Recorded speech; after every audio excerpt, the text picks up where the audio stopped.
أهلا، الدرس ده هيكون ممارسة استماع للطلاب المستوى المتوسط في اللهجة المصرية. أنا هتكلم لهجة مصرية بس مش هتكلم ولا كلمة إنجليزي، فعايزك تركز أوي أوي أوي في درس النهاردة، لأن أنا هتكلم على موضوع مهم جدا في اللهجة المصرية، وهو الأسرة. الأسرة أو العيلة. طيب، في اللهجة المصرية أنا عايز أعرفك إن إحنا عندنا كلمتين، كلمة الأسرة وكلمة العيلة. يعني إيه أسرة؟ أسرة أحيانا بتكون مجموعة صغيرة، ممكن يكون الأب والأم والأولاد. لكن كلمة عيلة هي أسرة كبيرة، هي أسرة ممتدة. عايزين نركز قوي على الكلمة دي، كلمة ممتدة. يعني بيكون مثلا الجد موجود، الخال، العم، فالعيلة أكبر من الأسرة. نركز جدا في الموضوع ده، العيلة أكبر من الأسرة. النهاردة هنتكلم عن الأسرة وهنتكلم عن العيلة برضو. إزاي تتكلم عن عيلتك؟ هناخد أول فرد معانا في العيلة وهو الأب. أول فرد معانا في العيلة وهو الأب. في اللهجة المصرية لو أنت عايز تتكلم عن أبوك، ممكن تقول بابا، ممكن تقول بابايا، بابايا، ممكن تقول أبويا، ممكن تقول كذا كلمة تتكلم بيها عن الأب. بابا دي كلمة مشهورة بس بيقولوها الأطفال أو الشباب الصغير. بابايا هي كلمة مستخدمة ولكن فيها دلع شوية، ولو واحد كبير، شخص كبير، ما ينفعش يقول الكلمة دي. الكلمة التانية أبويا، بنستخدم كلمة أبويا وهي كلمة شعبية أو كلمة عامية. كلمة والدي، ودي كلمة جميلة جدا وهي كلمة محترمة وبنستخدمها في المحادثات الرسمية، فأنا عايزك تركز قوي على الكلمة دي، والدي. طيب النهاردة أنت عايز تتكلم على والدك، عايز تقدم والدك، فبتقول مثلا أنا والدي اسمه أحمد، اسمه أحمد. أنت بتتكلم عن الاسم دلوقتي، فبتقول أنا والدي اسمه أحمد، عنده، وبعدين هتتكلم عن عمره، عنده 50 سنة، عنده 40 سنة، عنده 54 سنة، عنده، وبعدين هتقول الرقم، وبعدين هتقول كلمة سنة. ده لو انت عايز تتكلم عن العمر. هنتكلم بقى عن الوظيفة او نتكلم عن الشغل، فبتقول والدي بيشتغل او شغال. الكلمتين بيشتغل شغال نفس المعنى، ولكن صيغتين مختلفتين، صيغتين مختلفتين. فبتقول مثلا انا والدي شغال دكتور، او انا ابويا شغال مهندس، او انا ابويا شغال اي حاجة بقى، محامي، اي حاجة. أه نتكلم بقى على الفرد التاني في الأسرة، وهو أهم فرد، وهي الأم. احنا يعني لو انت عايز تتكلم عن أمك في اللهجة المصرية، عندنا كذا كلمة، أكتر من كلمة، زي بالظبط كلمة الوالد. عندنا مثلا كلمة ماما، ودي كلمة مشهورة جدا، ماما.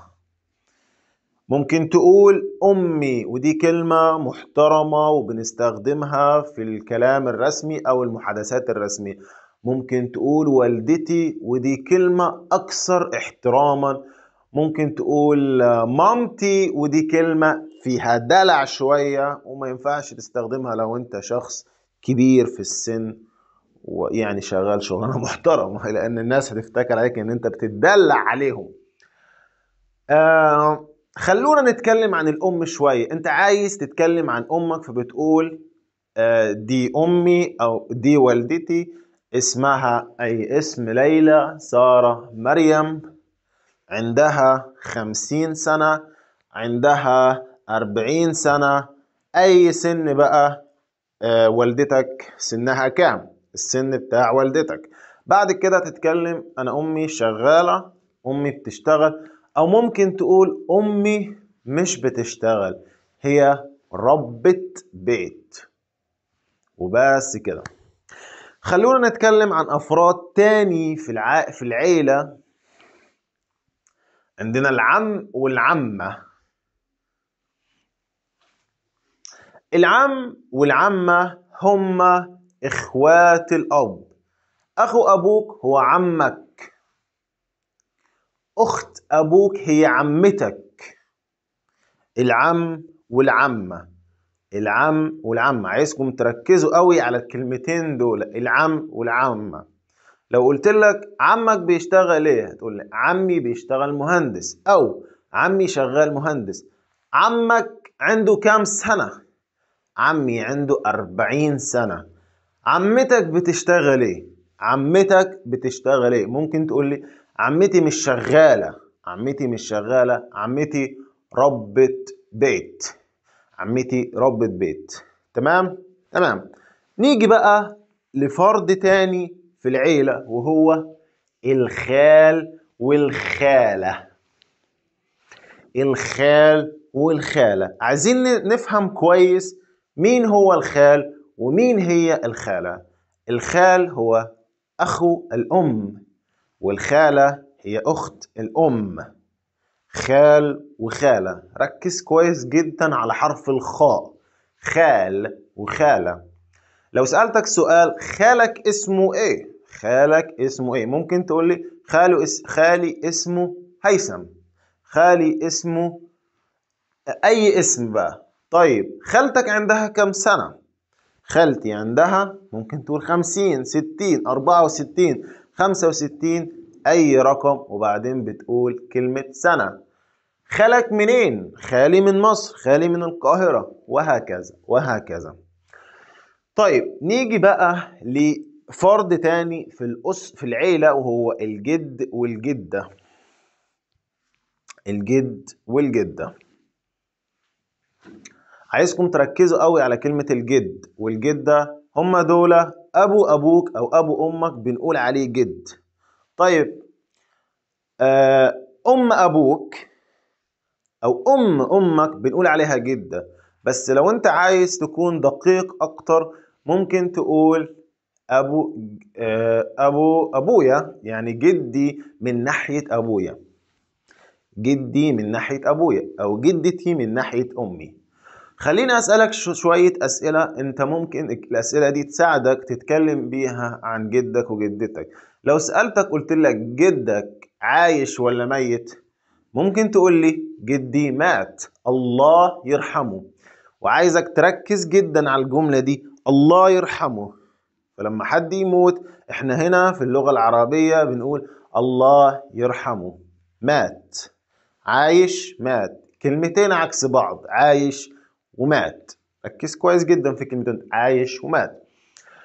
نيجي بقى لأفراد مهمين جدا في العيلة، وهم الأحفاد. نركز كويس جدا في الأحفاد، لأن الأحفاد دول هم بيكونوا يعني أصغر ناس في العيلة. حفيد، الحفيد هو ابن الابن، الحفيد هو ابن الابن، الحفيدة هي بنت الابن أو بنت الابن. حفيد وحفيدة. لو سألتك سؤال قلت لك انتوا عندكم أحفاد في العيلة؟ تقول لي عندنا أحفاد في العيلة. عندنا مثلا سلمى وعمر. سلمى عندها 5 سنين وعمر عنده 6 سنين. هم لسه صغيرين، هم لسه صغيرين. دي كلمة الأحفاد. المفرد بقى حفيد أو حفيدة. لا، مفرد أحفاد حفيد، وحفيدات حفيدة. نيجي بقى الكلمة جميلة جدا، هي كلمة القرايب. القريب أو القريب هو أي حد من عيلتك، هو قريب. فأنت بتقول مثلا النهاردة أنا رايح أزور قرايبي. أي حد قريبك، خالك، عمك، ابن عمتك، أي حد ده يسمى قريب. وفي النقطة دي وصلنا لنهاية الدرس، وأتمنى